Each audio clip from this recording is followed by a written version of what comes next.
Bharatiya Janata party Borivali विधानसभेच्या वतीने आजच्या या द्विवर्षीय कार्य अहवाल प्रकाशनासाठी आवर्जून उपस्थित असलेले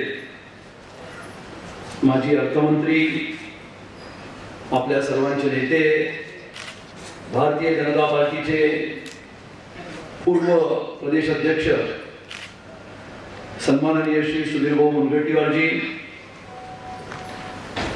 थोडा उशीर का होईना पण ट्रेन मध्ये बसून त्या कार्यक्रमासाठी आवर्जून येत असलेले आपले मुंबईचे सन्माननीय अध्यक्ष श्री मंगल प्रभात लोढाजी, त्यांच्याकडून आपण प्रेरणा घेऊन उत्तर मुंबई नव्हे तर संपूर्ण मुंबईमध्ये काम करण्याची प्रेरणा देणारे आपल्या उत्तर मुंबईचे सर्वांचे लाडके खासदार सन्माननीय श्री गोपाल शेट्टीजी,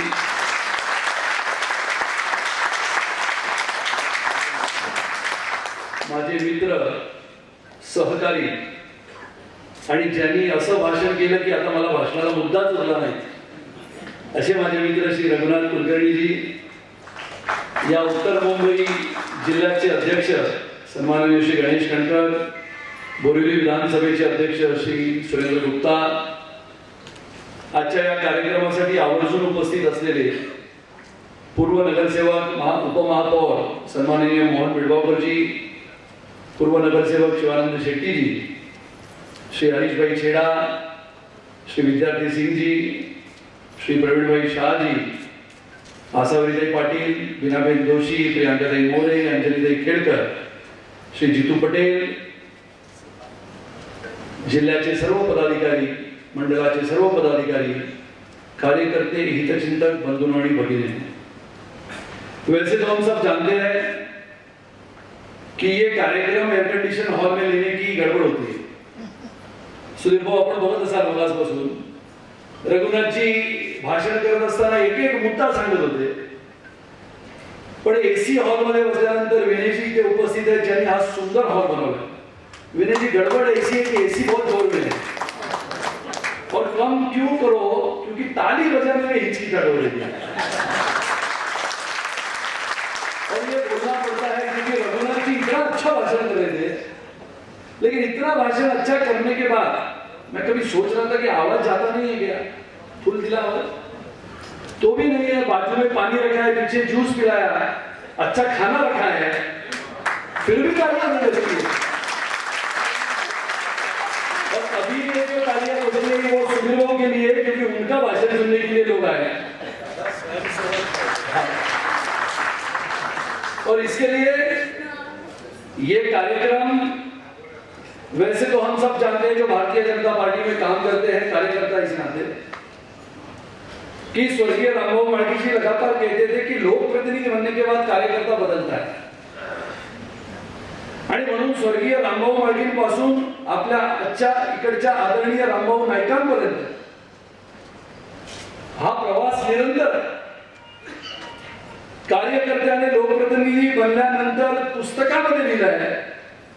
म्हणजे स्वर्गीय रामभाऊ असे म्हणत असत म्हाळगीजी की मला कधी कधी भीती वाटते की कार्यकर्त्याचा लोकप्रतिनिधी झाला की तो कार्यकर्ता विसरून जाईल की काय, आणि म्हणून त्या पुस्तकातल्या पानाला टाचणीने एक रंगाचा कागद लावून मी माझ्या घरामध्ये ठेवलं।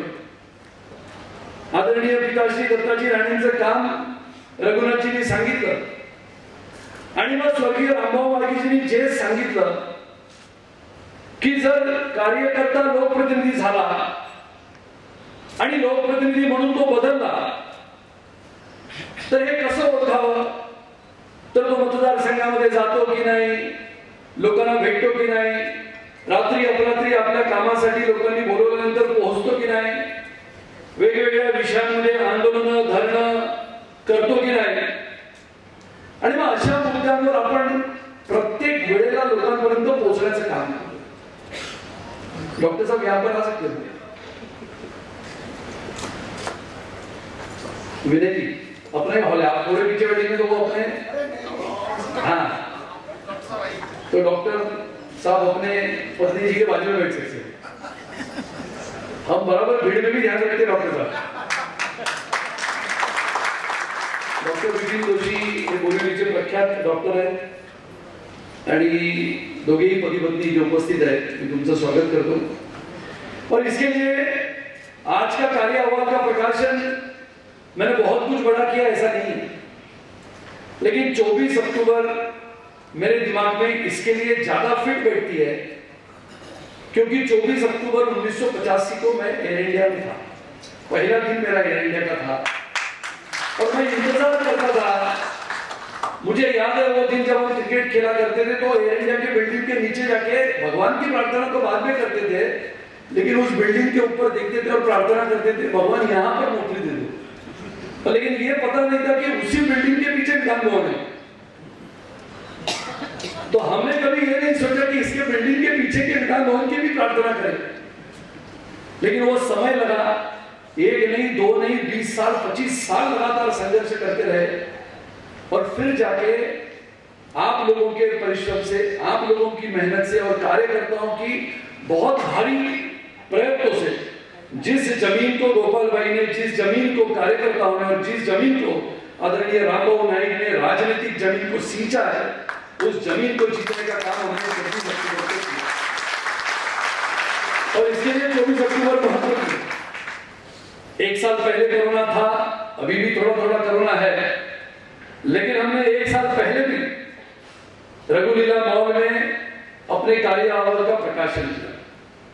तभी हम सब डर गए क्योंकि उस हॉल में 400 की व्यवस्था थी और 3500 लोग आ गए। तो मैंने कल सुरेंद्र गुप्ता जी को बताया था कि ये 300 की व्यवस्था है। विनय जी अपने मित्र है जिनका ये विटी स्कूल है, अगर 350 के ऊपर लोग गए तो बचे हुए 3 साल में एक बार भी ये हॉल नहीं मिलेगा। तो इसके लिए विनय जी गुप्त हेड के बेस में आके बैठे हैं कि कितने लोग आए हैं, आने वाले समय में ये हॉल में वापस कार्यक्रम करने देंगे कि नहीं, कितने झंडे बाहर लगाए हैं। विनय जी आपको बहुत बहुत धन्यवाद, लेकिन आपके मन के जैसा कार्यक्रम करेंगे। और इसके लिए आज के कार्यक्रम के लिए विशेष रूप से, जैसे मैंने कहा कि स्वर्गीय रामबाबू मार्गी जी को यह चिंता थी कि कार्यकर्ता अगर लोक प्रतिनिधि बने तो बदलता है, और उसके आगे वो वाक्य लिखते हैं कि अगर सरकार अपनी आती है, अपने दल की आती है, अपने पार्टी की आती है, तो वही कार्यकर्ता जो लोक प्रतिनिधि बनता है वो मंत्री बनता है। तो क्या वो बदल सकता है? लेकिन मैं उदाहरण तौर पे ये कहता हूं कि एक व्यक्ति नहीं, मैंने ऐसे बहुत व्यक्ति देखे हैं जिनका मैं गौरव से, आदर से, प्रेम भाव से उनकी तरफ देखते हुए प्रेरणा लेता हूं। ऐसे एक व्यक्तिमत्व आज यहाँ पर बैठे हुए सुधीर भाऊ मुनगंटीवार जी, जोरदार तालियों से उनका स्वागत इसके लिए कि कार्यकर्ता तो काम करते रहता है। मुझे याद है, मुझे रघुनाथ जी लगातार कहते थे 2019 आने तक की कधी तुझी बोट धक्क्याला लागेल। तर मी आणि रघुनाथ जी बीपीटी मध्ये काम करत असताना नितीनजींकडे नेहमी जायचो। तर मी नितीनजींना म्हणायचो, नितीनजी रघुनाथजी म्हणतात आपली बोट धक्क्याला कधी लागेल? म्हटलं माझ्या बोटीला बहुतेक खूप छिद्र असावी। रघुनाथजी म्हणाले असं नाही, 2019 ला लागणार। आणि मग सगळे ज्योतिषी जेव्हा कोरबडले त्या संपूर्ण महाराष्ट्रामध्ये 2 ऑक्टोबर झाला, 3 ऑक्टोबर झाला आणि 2019 ला सगळ्यांनी फॉर्म भरले आणि मी रघुनाथजीला फोन केला, रघुनाथजी आपली बोट बुडाली। रघुनाथजी म्हणाले नाही, अजूनही 1 दिवस बाकी है, पिक्चर तो बाद में है लेकिन बाकी अभी हो सकती है।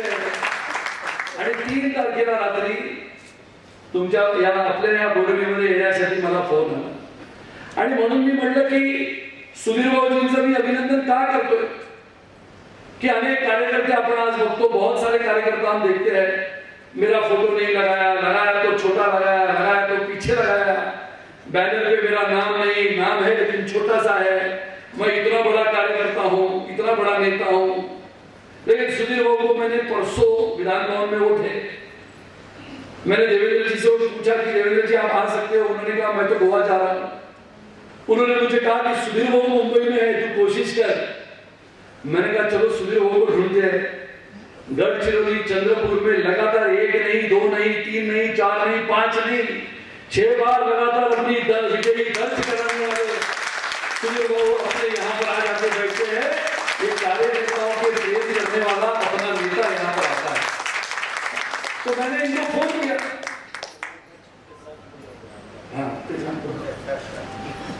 आणि म्हणून कार्यकर्त्याला अपेक्षित असलेलं काम जेव्हा नेता करतो, तर मी परवा त्याला फोन केला शोधून शोधून मला सुधीर भाऊ भेटले.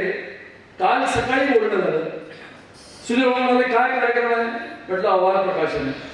आता सुधीर भाऊंना स्वतःला 25 वर्ष पूर्ण झाली, 26व्या वर्षी ते आमदार आहेत. खऱ्या अर्थाने सुधीर भाऊ जर भाषणाला उभे राहिले, मी गेले 2 वर्ष बघतोय अधिवेशन फार कमी वेळ होतं. आणि मगाशी रेश्माताई मला सांगत होत्या कुठे गेल्या, त्यामुळे होत्या सुधीर भाऊंचं भाषण सुरू झालं की मी टीव्हीवर बघते. आणि मला आठवलं की 2 वर्षामध्ये बहुत कम अधिवेशन हुए जो 90 दौर तक चले. हम सब नए विधायक, वैसे तो नए होने के नाते कोने की कुर्सी मिलती है. मैं लगातार कहता हूँ वर्ली से बोरीवली आया, वो भी बॉर्डर की बोरीवली है, लेकिन यहाँ पर आने के बाद जब विधानसभा के अधिवेशन में गया तो 2-4 अधिवेशन 2-3 दिनों के होते थे और प्रश्न उत्तर के वैसे कोई मौके नहीं मिलते थे. लेकिन जब अध्यक्ष महोदय तय करते थे कि आज नए विधायकों को बात करने को देना है, तो हम सबसे पहले पीछे सब नए विधायक चर्चा करते थे सुधीर भाऊ किधर है. तो हम उनकी कुर्सी के ऊपर देखते थे, दूसरी रांग में उनकी कुर्सी है देवेंद्र जी के पीछे. तो हम देखते थे कि आज सुधीर भाऊ नहीं है, अपने को मौका है, और हम इंतजार करते थे सुधीर भाऊ नहीं है, सुधीर भाऊ नहीं है. दोपहर के बाद जब हलचल होती थी, इतनी बड़ी बड़ी फाइलें, देखो विचार करो 25 साल होने के पश्चात भी अपना विधायक अपने विधानसभा क्षेत्र का नहीं बल्कि पूरे महाराष्ट्र का दौरा करते हुए उन प्रश्नों को विधानसभा में बात करने के लिए पूरे फाइलों के साथ जब अंदर आता है तो पूरी विधानसभा उनके आवाज से गूंजती है. ऐसे हमारे सुधीर भाऊ नए विधायक चर्चा करते हैं. हम कहते चलो कोई बात नहीं, हम तो सीख लेंगे, सुधीर भाऊ का भाषण 1 घंटा सुन लेंगे. आणि मी खरं सांगतो, म्हणजे सुधीर भाऊंचं आणि देवेंद्रजींचं भाषण ऐकण्याचा योग आला विधानसभेमध्ये. गेले 2 वर्ष अधिवेशन होत नाही, कोरोनाचा काळ सुरू आहे, पण अधिवेशनामध्ये जो जो वेळ मिळाला, ज्या ज्या वेळेला 1 तास 1.5 तास सुधीर भाऊ देवेंद्रजींचं भाषण झालं, अक्षरशः ते भाषण आपण आपल्या वहीमध्ये टिप्पण करावं.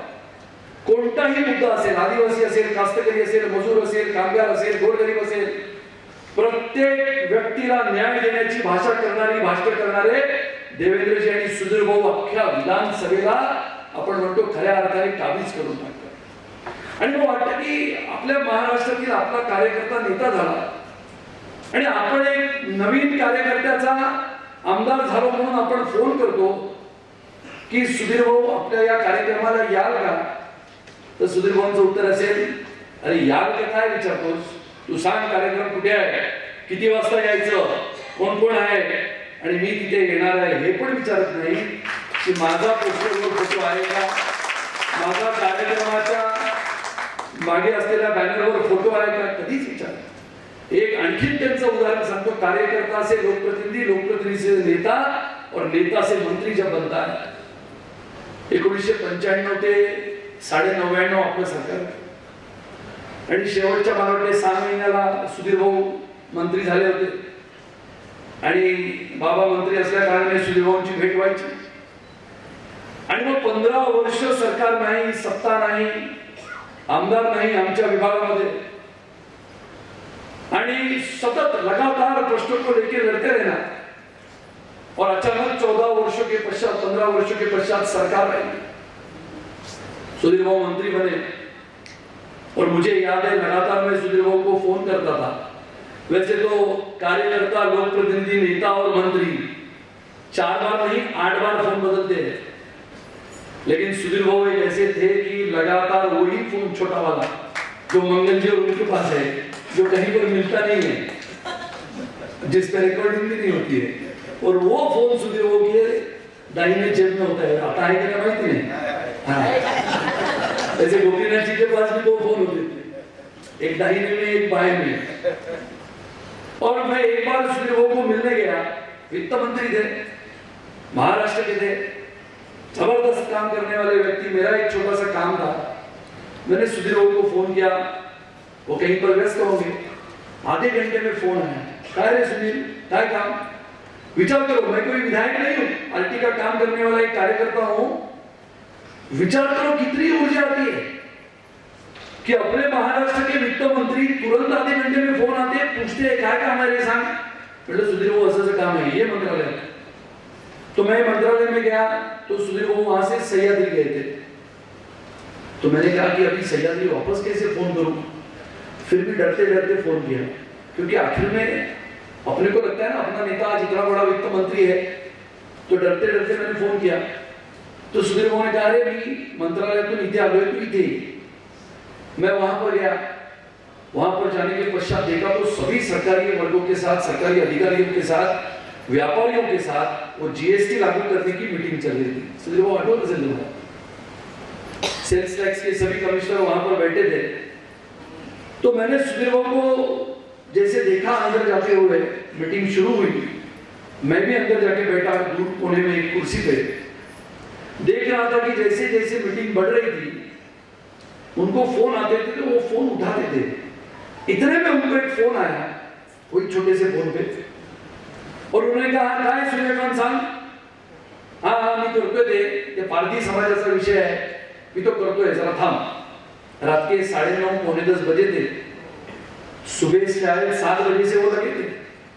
पौने 10 बजे जो फोन उठाया, मैंने बाद में उनको पूछा तो उन्होंने मुझे कहा कि सुनील तो एक आमचा पारधी समाजाचा विषय आहे आणि तो आमचा कार्यकर्ता आहे सूर्यकांत की चंद्रकांत नावाचा जो पारधी आहे, आणि त्या पारधी समाजाच्या प्रश्नावर आज दिवसभराची बैठक होती। त्या माझ्या कार्यकर्त्याला चंद्रपूर गडचिरोलीच्या त्या कोपऱ्यामध्ये जंगलामध्ये राहत असलेल्या त्या पारध्याच्या समाजाला न्याय देण्याचं काम मी करतोय हा विश्वास त्याला वाटतो, म्हणून तो मला माझ्या मोबाईलवर वित्त मंत्री असताना सुद्धा फोन करू शकतो। आणि म्हणून मी त्यांचं अभिनंदन करतो की असे कार्यकर्ते लोकप्रतिनिधी होतात, त्यांच्याकडून आपण प्रेरणा घेतो। और इसके लिए मैं अभिनंदन सबसे पहले करना चाहता था हमारे आदरणीय प्रधानमंत्री श्री नरेंद्र मोदी जी का, जिन्होंने 100 करोड़ के देशवासियों को लसीकरण के माध्यम से ये कोरोना के काल की टीकाकरण को पूरा किया। और जोरदार तालियों से ये एयर कंडीशन हॉल में ऐसी तालियों की धूम हमारे आदरणीय प्रधानमंत्री जी के लिए।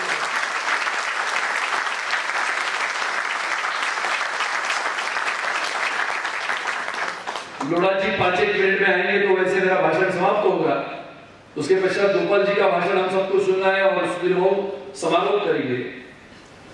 और इसके लिए लोग तो आलोचना करते हैं, 100 करोड़ देशवासियों का लसीकरण होने के पश्चात भी आलोचना हुई।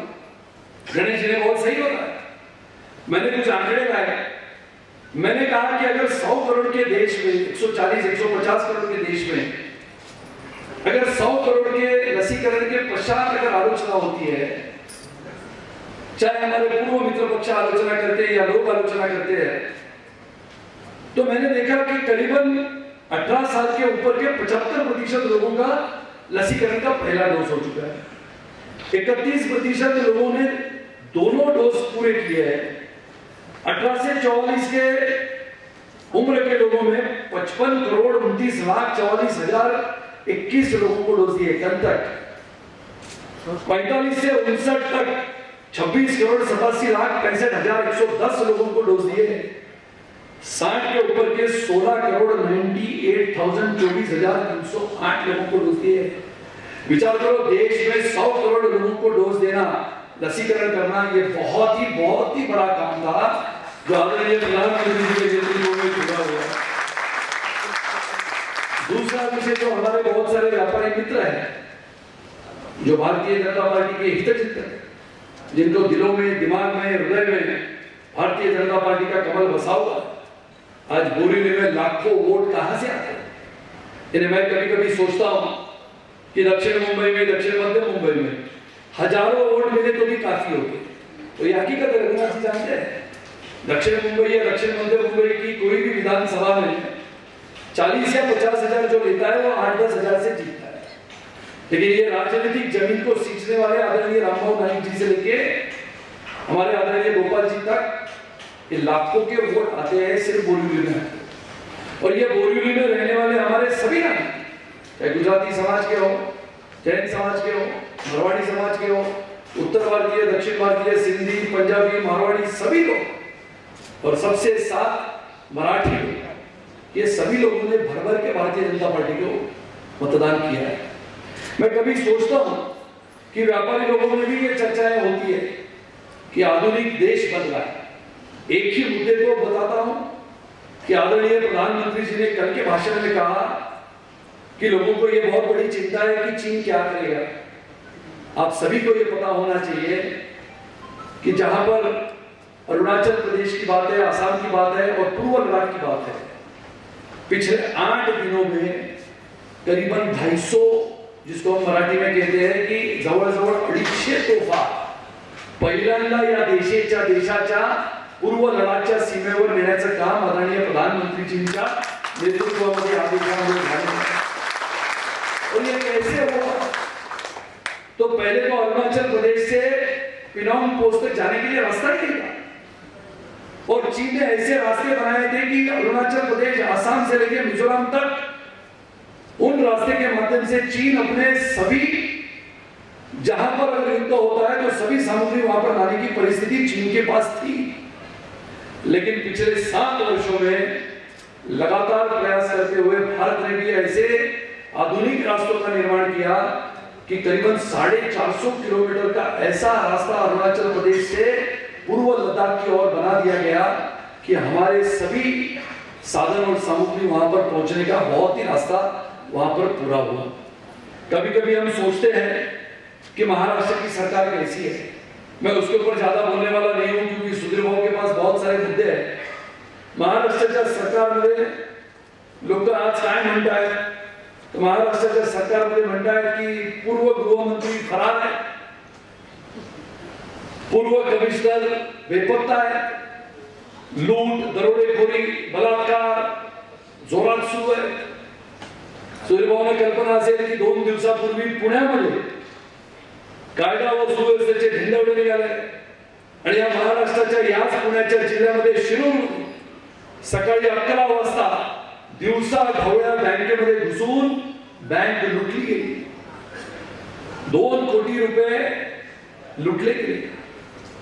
2 कोटीच्या वर सोने जे बँकेमध्ये ठेवलं होतं ते लुटलं गेलं। याच पुणे जिल्ह्यामध्ये ज्या वेळेला म्हटलं जातं की पुणे जिल्ह्यामधून महाराष्ट्राचं राजकारण घडलं जातं, याच पुण्यामध्ये वेल्हे तालुक्यातल्या आंबवणेमध्ये पुणे जिल्हा मध्यवर्ती सहकारी बैंक काल दरोडा पडला और इसके लिए महाराष्ट्र की परिस्थिती बहुत भयंकर बनी हुई है। आणि म्हणून मुंबई महानगरपालिकेच्या निवडणुकीच्या दृष्टीने सुद्धा मुंबई महापालिका महत्त्वाची आहे आणि मुंबई महापालिका महत्त्वाची आहे। गेले 32 वर्ष शिवसेनेचे राज्य, 32 वर्ष। मी एक आकडे काढले तर बँकामध्ये महानगरपालिकेचे अनेक नगरसेवक बसले। 82,000 करोड़ की फिक्स डिपॉजिट, 82,000 करोड़। विचार करो, महानगरपालिका 2018 में 79,000 करोड़ की थी, 2017 में 67,000 की थी, 2021 में 82,000 करोड़। सिर्फ मीठी नदी सफाई करने के लिए पिछले 5 वर्षों में 1200 करोड़ खर्च किए। मीठी नदी सफाई नहीं हुई। सिर्फ मुंबई पब्लिक स्कूल जो कांदिवली में अभी बोर्ड लगा, बोरीवली में बोर्ड लगा है, चित्तौड़ी में, ऐसे मुंबई पब्लिक स्कूल के सिर्फ बोर्ड लगाने के लिए 12 करोड़ रुपए खर्च किए। मैं तो आपको गिन सकता हूं पिछले 10 वर्षों में, गेल्या 10 वर्षांमध्ये महानगरपालिकेच्या माध्यमातून शिक्षणासाठी 33,000 कोटीचं बजेट होतं सुधीर भाऊ। 10 वर्षामध्ये एकही शाळा बांधली गेली नाही। 37,000 कोटी रुपये 10 वर्षामध्ये आरोग्याचं बजेट होतं डॉक्टर साहेब। 37,000 करोड। एक पण हॉस्पिटल बांधलं गेलं नाही आणि त्यामुळे बोरिवलीमध्ये जे गोपालजींचं स्वप्न आहे की मल्टी सुपर स्पेशालिटी हॉस्पिटल या बोरिवलीमध्ये झालं पाहिजे, याच्यासाठी पुढची 3 वर्ष आपण काम करणार आहोत। आणि त्यामुळे आपण अहवालामध्ये अनेक गोष्टी केल्या, अनेक ठिकाणी आपण फिरलो, अनेक ठिकाणी गेलो, रात्री गेलो, बेरात्री गेलो, अपरात्री गेलो, शिवानंद शेट्टीला घेऊन गेलो, विद्यार्थी सिंगला घेऊन गेलो, मनोरीच्या कोपऱ्यामध्ये असलेली स्मशानभूमी सुद्धा आपण नवीन केली। आदिवासींना हक्काचं घर मिळत नाही, आपण बांधून दिलं। परवा नगरी जिरवळ साहेबांसोबत बैठका घेतल्या की आपला गोरगरीब आदिवासी या मुंबई शहरामध्ये राहतो, या गोरगरीब आदिवासीला आपण घर दिली पाहिजे। घराच्या हक्कापासून आपण त्यांना वंचित ठेवता कामा नये. अनेक प्रश्न आपण सोडवतो. 2 वर्षाचा कार्य अहवाल आपल्या समोर ठेवत असताना मागच्या वर्षीचा आपण मागच्या वर्षी दिला, या वर्षीचा आपण या वर्षी देत आहोत. गतिमान विकासाचा कार्यसंकल्प जनतेच्या हिताचा, कार्यकर्त्यांच्या विश्वासाचा आणि पक्षाच्या संकल्पनेचा हा कार्यसंकल्प मी तुमच्या समोर आज मांडत आहे. आणि म्हणून पुढील कार्यकाळ 1 वर्षाचा, म्हणजे उरलेली 3 वर्ष आहे. मग अशी मी कोणाला तरी सांगितलं, सुधीर भाऊ आमच्या गावामध्ये एक आशा समाधानी म्हणून सरपंच राहते. नाव काय? आशा समाधानी. तिच्या नवऱ्याचं नाव आहे विश्वास समाधानी. तो विश्वास समाधानी काय करतो, सकाळी निघाला की पहिला आमच्या तिकडच्या मंगलजीचं आगमन झालं आहे. सगळ्यांनी जोरदार टाळ्यांच्या गजरामध्ये मुंबईचे सन्माननीय अध्यक्ष आमदार सतत 6 वेळा विधानसभेवर निवडून जाण्याचा विक्रम जसा त्यांनी केला, सुधीर भाऊ सोबत 1995 पासून सतत महाराष्ट्राच्या विधानसभेमध्ये निवडून जाण्याचा विक्रम करणारे मुंबई भारतीय जनता पार्टीचे अध्यक्ष सन्माननीय मंगलप्रभात दोडाजी यांचं मी मनपूर्वक अभिनंदन करतो, स्वागत करतो.